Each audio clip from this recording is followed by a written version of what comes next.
Olá pessoal, tudo bem? Hoje a gente vai falar de um julgado importante do Supremo Tribunal Federal, que foi o RS 593849, relatoria do ministro Edson Fachin. Pois bem, por que esse RE foi extremamente relevante? Porque na realidade ele alterou uma jurisprudência que tinha sido fixada na ADI 1851. E sobre o que a gente está falando? A possibilidade ou não de repetição de indébito quando você tem no ICMS-ST uma base real diferente da que foi presumida. Então, essa diferença é possível o contribuinte repetir ou não? Na ADI 1851, se focou que não seria uma obrigação. A legislação do Estado poderia prever isso como um benefício, né?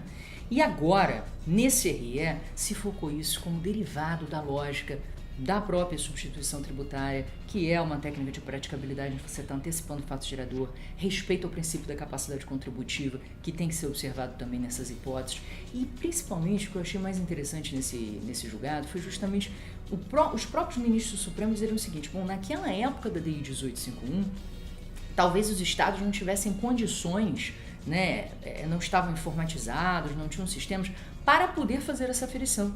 Agora, a partir do momento que hoje eu já vejo diversas leis estaduais prevendo essa possibilidade, eu entendo que isso pode ser aplicado. Então, se eu, ministro, entendo que isso pode ser aplicado, passa a ser um dever a devolução.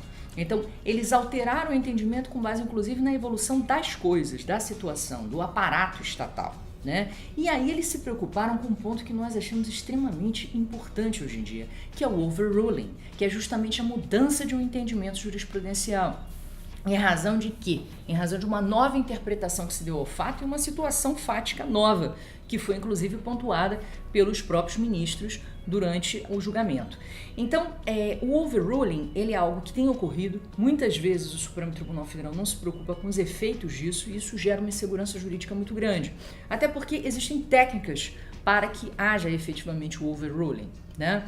E nesse caso, a situação ela ocorreu, né? A situação técnica necessária ocorreu. Qual foi? Uma mudança na interpretação fática da situação fática jurídica, ou seja, leis dos estados prevendo a possibilidade e sistemas capazes de poder verificar essa diferença entre o real e o presumido. E aí, então, o Supremo se preocupou que essa nova interpretação que estava sendo dada a essa situação fosse aplicada para os casos pendentes de julgamento e para os casos futuros, ou seja, que não houvesse retroação para aquilo que já foi julgado. Isso é muito importante em nome de quê, gente? Em nome da segurança jurídica.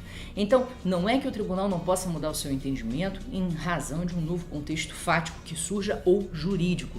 Ele pode, ele deve, né? A lei é mutável e o direito é ação.